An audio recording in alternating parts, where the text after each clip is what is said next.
ओम शांति 7/2/2025 प्रातः मुरली। ओम शांति।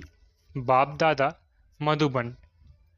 बाबा आज कह रहे हैं, मीठे बच्चे, तुम्हें चलते फिरते याद में रहने का अभ्यास करना है। ज्ञान और योग, यही मुख्य दो चीज़ें हैं। योग माना याद। मीठे बच्चे, तुम्हें चलते फिरते याद में रहने का अभ्यास करना है। ज्ञान और योग, यही मुख्य दो चीज़ें हैं। योग माना याद। प्रश्न: अक्लमंद होशियार बच्चे कौन से बोल मुख से नहीं बोलेंगे? उत्तर: हमें योग सिखलाओ। ये बोल अक्लमंद बच्चे नहीं बोलेंगे। बाप को याद करना सीखना होता है क्या? ये पाठशाला है पढ़ने पढ़ाने के लिए, ऐसे नहीं याद करने के लिए कोई खास बैठना है। तुम्हें कर्म करते बाप को याद करने का अभ्यास करना है। ओम शांति। अब रूहानी बाप बैठ रूहानी बच्चों को समझाते हैं। बच्चे जानते हैं रूहानी बाप इस रथ द्वारा हमको समझा रहे हैं। अब जबकि बच्चे हैं तो बाप को व किसी बहन व भाई को कहना कि मुझे बाबा को याद करना सिखलाओ, ये रॉन्ग हो जाता है। तुम कोई छोटी बच्चियां तो नहीं हो ना? ये तो जानते हो मुख्य है रूह, वो तो है अविनाशी, शरीर है विनाशी। बड़ा तो रूह हुआ ना। अज्ञान काल में ये ज्ञान किसको नहीं रहता है कि हम आत्मा हैं। शरीर द्वारा बोलते हैं, देह अभिमान में आकर ही बोलते हैं मैं ये करता हूँ। अभी तुम देही अभिमानी बने हो। जानते हो आत्मा कहती है मैं इस शरीर द्वारा बोलती हूँ, कर्म करती हूँ। आत्मा मेल है। बाप समझाते हैं ये बोल बहुत करके सुने जाते हैं। कहते हैं हमको योग में बिठाओ। सामने एक बैठते हैं इस ख्याल से कि हम भी बाबा की याद में बैठे हैं, यह भी बैठे हैं। अब पाठशाला कोई इसके लिए नहीं है। पाठशाला तो पढ़ाई के लिए है। बाकी ऐसे नहीं यहाँ बैठकर सिर्फ तुम्हें याद करना है। बाप ने तो समझाया है चलते फिरते उठते बैठते बाप को याद करो। इसके लिए खास बैठने की भी दरकार नहीं। जैसे कोई कहते हैं राम राम कहो, क्या बिगर राम राम कहे याद नहीं कर सकते हैं? याद तो चलते फिरते कर सकते हैं। तुमको तो कर्म करते बाप को याद करना है। आशिक माशूक कोई खास बैठकर एक दो को याद नहीं करते हैं। काम काज धंधा आदि सब करना है। सब कुछ करते अपने माशूक को याद करते रहो। ऐसे नहीं कि उनको याद करने के लिए खास कहाँ जाकर बैठना है। तुम बच्चे गीत व कविताएं आदि सुनाते हो तो बाबा कह देते हैं यह भक्ति मार्ग के है। कहते भी है शांति देवा। सो तो परमात्मा को ही याद करते हैं, न कि श्री कृष्ण को। ड्रामा अनुसार आत्मा अशांत हो पड़ी है तो बाप को पुकारती है, क्योंकि शांति सुख ज्ञान का सागर वह है। ज्ञान और योग मुख्य दो चीजें हैं। योग माना याद। उन्हों का हठ योग बिल्कुल ही अलग है। तुम्हारा है राजयोग। बाप को सिर्फ याद करना है। बाप द्वारा तुम बाप को जानने से सृष्टि के आदि मध्य अंत को जान गए हो। तुमको सबसे बड़ी खुशी तो यह है कि हमको भगवान पर आते हैं। भगवान का भी पहले पहले पूरा परिचय होना चाहिए। ऐसा तो कभी नहीं जाना कि जैसे आत्मा स्टार है वैसे भगवान भी स्टार है। वो भी आत्मा है, परंतु उनको परम आत्मा सुप्रीम सोल कहा जाता है। वो कभी पुनर्जन्म तो लेते नहीं। ऐसे नहीं कोई वो जन्म मरण में आते हैं, नहीं, पुनर्जन्म नहीं लेते हैं। खुद आकर समझाते हैं मैं कैसे आता हूँ। त्रिमूर्ति का गायन भी भारत में है। त्रिमूर्ति ब्रह्मा विष्णु शंकर का चित्र भी दिखाते हैं। शिव परमात्माए नमः कहते हैं ना, उस ऊंज ते ऊंज बाप को भूल गए हैं, सिर्फ त्रिमूर्ति का चित्र दे दिया है। ऊपर में शिव तो जरूर होना चाहिए, जिससे ये समझे कि इनका रचयिता शिव है। रचना से कभी वर्षा नहीं मिल सकता। तुम जानते हो ब्रह्मा से कुछ भी वर्षा नहीं मिलता। विष्णु को तो हीरे जवाहरों का ताज है ना। शिव बाबा द्वारा फिर पेनी से पाउंड बने हैं। शिव का चित्र न होने से सारा खंडन हो जाता है। ऊंचते ऊंचे परम पिता परमात्मा, उनकी यह रचना है। अभी तुम बच्चों को बाप से स्वर्ग का वर्षा मिलता है 21 जन्मों के लिए। भल वहाँ फिर भी समझते हैं लौकिक बाप से वर्षा मिलता है। वहाँ यह पता नहीं कि यह बेहद के बाप से पाई हुई प्रारब्ध है। ये तुमको अभी पता है। अभी की कमाई वहाँ 21 जन्म चलती है। वहाँ यह मालूम नहीं रहता है, इस ज्ञान का बिल्कुल पता नहीं रहता है। ये ज्ञान न देवताओं में है न शूद्रों में रहता है। यह ज्ञान है ही तुम ब्राह्मणों में। यह है रूहानी ज्ञान। स्पिरिचुअल का अर्थ भी नहीं जानते हैं। डॉक्टर ऑफ फिलोसॉफी कह देते हैं। डॉक्टर ऑफ स्पिरिचुअल नॉलेज एक ही बाप है। बाप को सर्जन भी कहा जाता है ना। साधु सन्यासी आदि कोई सर्जन थोड़ी ही है। वेद शास्त्र आदि पढ़ने वालों को डॉक्टर थोड़ी ही कहेंगे।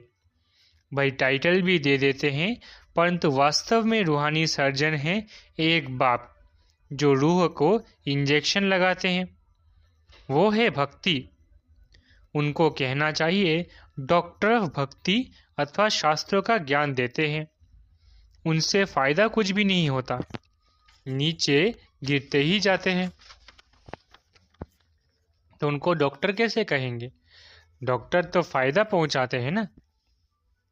ये तो बाप है ही अविनाशी ज्ञान सर्जन। योग बल से तुम एवर हेल्दी बनते हो, ये तो तुम बच्चे ही जानते हो। बाहर वाले क्या जाने।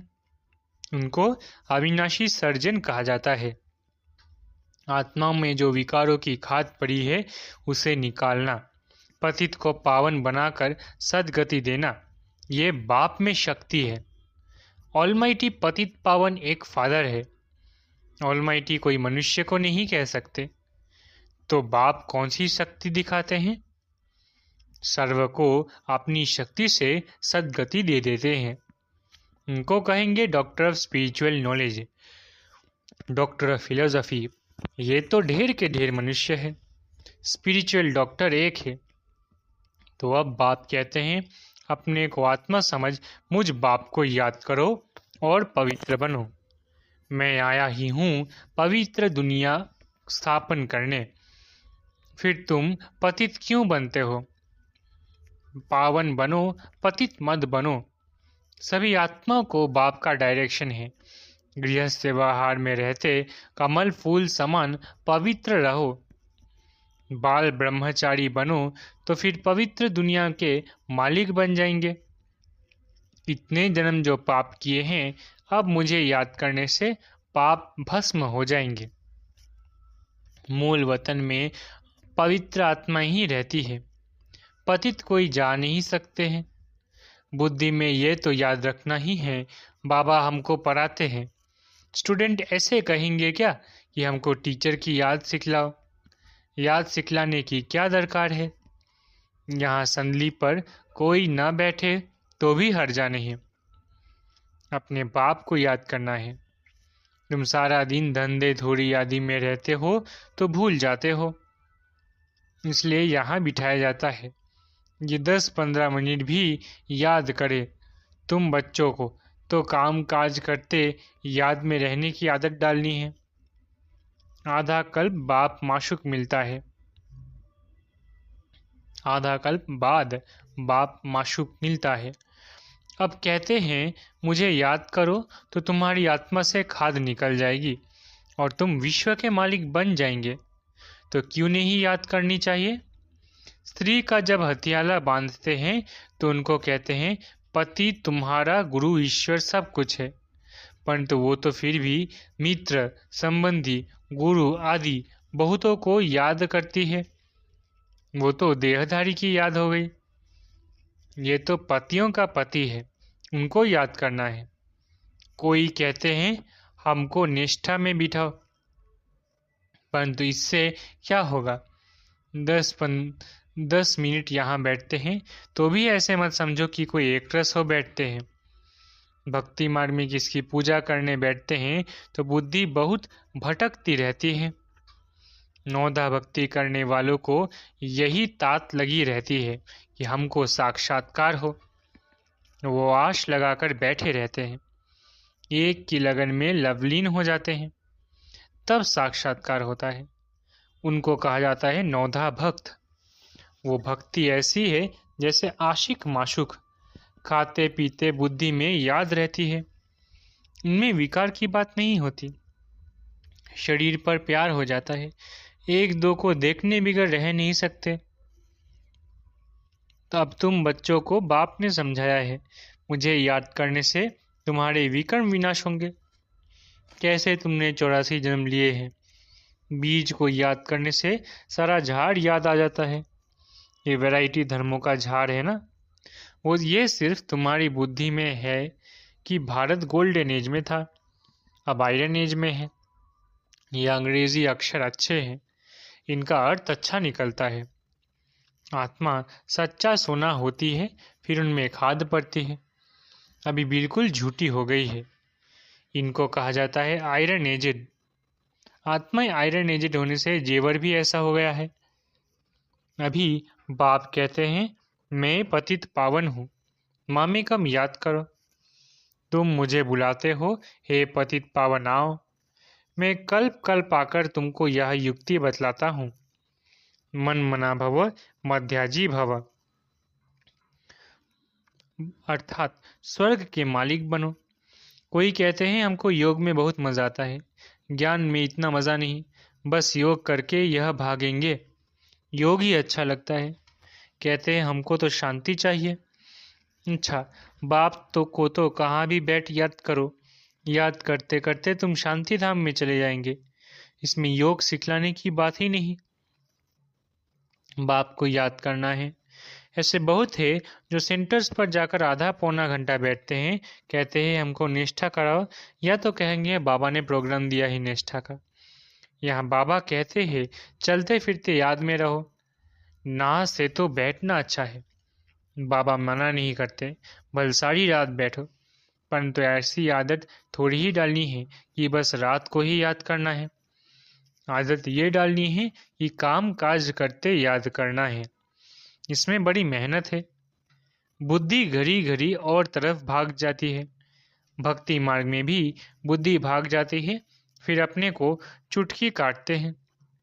सच्चे भक्त जो होते हैं उनकी बात करते हैं। तो यहाँ भी अपने साथ ऐसी ऐसी बातें करनी चाहिए। बाबा को क्यों नहीं याद किया? याद नहीं करेंगे तो विश्व के मालिक कैसे बनेंगे? आशिक माशुक तो नाम रूप में फंसे रहते हैं। यहाँ तो तुम अपने को आत्मा समझ बाप को याद करते हो। हम आत्मा ही शरीर से अलग है। शरीर में आने से कर्म करना होता है। बहुत ऐसे भी है जो कहते हैं हम दीदार करें। अब दीदार क्या करेंगे? वो तो बिंदी है ना। अच्छा, कोई कहते हैं श्री कृष्ण का दीदार करें। श्री कृष्ण का तो चित्र भी है ना। जो जड़ है सो फिर चैतन्य में देखेंगे। इससे फायदा क्या हुआ? साक्षात्कार से थोड़ी ही फायदा होगा। तुम बाप को याद करो तो आत्मा पवित्र हो। नारायण का साक्षात्कार होने से नारायण थोड़ी ही बन जाएंगे। तुम जानते हो हमारी एम ऑब्जेक्ट है ही लक्ष्मी नारायण बनने की, परंतु पढ़ने बिगड़ थोड़े ही बनेंगे। पढ़ कर होशियार बनो, प्रजा भी बनाओ, तब लक्ष्मी नारायण बनेंगे। मेहनत है। पास विद ऑनर होना चाहिए, जो धर्मराज की सजा ना मिले। यह मुरब्बी बच्चा भी साथ है, ये भी कहते तुम तीखे जा सकते हो। बाबा के ऊपर तो कितना बोझा है, सारा दिन कितने ख्यालात करने पड़ते हैं, हम इतना याद कर नहीं सकते। भोजन पर थोड़ी याद रहती फिर भूल जाते। समझता हूँ बाबा और हम दोनों सैर करते हैं, सैर करते करते बाबा को भूल जाता हूँ। खिसकनी खिसकनी वस्तु है ना, घड़ी घड़ी याद खिसक जाती है, इसमें बहुत मेहनत है। याद से ही आत्मा पवित्र होनी है। बहुतों को पढ़ाएंगे तो उन्नत पाएंगे। जो अच्छा समझते हैं वो अच्छा पद पाएंगे। प्रदर्शनी में कितनी प्रजा है, तुम एक एक लाखों की सेवा करेंगे और फिर अपनी भी अवस्था ऐसी चाहिए। कर्मातीत अवस्था हो जाएगी, फिर शरीर नहीं रहेगा। आगे चल तुम समझेंगे, अब लड़ाई जोर हो जाएगी, फिर ढेर तुम्हारे पास आते रहेंगे, महिमा बढ़ती जाएगी। अंत में सन्यासी भी आएंगे, बाप को याद करने लग पड़ेंगे। उनका पाठ ही मुक्ति धाम में जाने का है। नॉलेज तो लेंगे ना, तुम्हारे मैसेज सभी आत्माओं तक पहुंचना है। अखबारों द्वारा बहुत सुनेंगे, कितने गांव हैं, सबको पैगाम देना है। मैसेंजर पैगंबर तुम ही हो। पतित से पावन बनाने वाला और कोई नहीं है सिवाय बाप के। ऐसे नहीं कि धर्म स्थापक किसको पावन बनाते हैं, उनका धर्म तो वृद्धि को पाना है। वो वापिस जाने का रास्ता कैसे बताएंगे। सर्व का सद्गति दाता एक है। तुम बच्चों को अब पवित्र जरूर बनना है। बहुत है जो पवित्र नहीं रहते हैं, काम महाशत्रु है ना। अच्छे अच्छे बच्चे गिर पड़ते हैं, कुदृष्टि भी काम का ही अंश है। ये बड़ा शैतान है। बाप कहते हैं इस पर हार जीत पहनो तो जगत जीत बनाएंगे। अच्छा, मीठे मीठे सिकिलधे बच्चों प्रति माता पिता बाप दादा का याद प्यारा गुड मॉर्निंग। रूहानी बाप की रूहानी बच्चों को नमस्ते। हम रूहानी बच्चों की रूहानी माता पिता बाप दादा को याद प्यार गुड मॉर्निंग और नमस्ते। धारणा के लिए मुख्य सार। पहला, कामकाज करते याद में रहने की आदत डालनी है। बाप के साथ जाने व पावन नई दुनिया का मालिक बनने के लिए पवित्र जरूर बनना है। दूसरा, ऊंच पद पाने के लिए बहुतों की सेवा करनी है, बहुतों को पढ़ाना है। मैसेंजर बन ये मैसेज सभी तक पहुंचाना है। वरदान, स्नेह की गोद में आंतरिक सुख व सर्व शक्तियों का अनुभव करने वाले यथार्थ पुरुषार्थी भव। स्नेह की गोद में आंतरिक सुख व सर्व शक्तियों का अनुभव करने वाले यथार्थ पुरुषार्थी भव। जो यथार्थ पुरुषार्थी है वे कभी मेहनत व थकावट का अनुभव नहीं करते, सदा मोहब्बत में मस्त रहते हैं। वे संकल्प से भी सरेंडर होने के कारण अनुभव करते कि हमें बाप दादा चला रहे हैं। मेहनत के पांव से नहीं, लेकिन स्नेह की गोद में चल रहे हैं। स्नेह की गोद में सर्व प्राप्तियों की अनुभूति होने के कारण वो चलते नहीं, लेकिन सदा खुशी में, आंतरिक सुख में, सर्व शक्तियों के अनुभव में उड़ते रहते हैं। स्लोगन, निश्चय रूपी फाउंडेशन पक्का है तो श्रेष्ठ जीवन का अनुभव स्वतः होता है। स्लोगन, निश्चय रूपी फाउंडेशन पक्का है तो श्रेष्ठ जीवन का अनुभव स्वतः होता है। अव्यक्त इशारे, एकांत प्रिय बनो, एकता और एकाग्रता को अपनाओ। अनेकता में एकता, तो प्रैक्टिकल में अनेक देश, अनेक भाषाएं, अनेक रंग रूप, लेकिन अनेकता में भी सबके दिल में एकता है ना, क्योंकि दिल में एक बाप है, एक श्रीमत पर चलने वाले हो। अनेक भाषाओं में होते हुए भी मन का गीत, मन की भाषा एक है।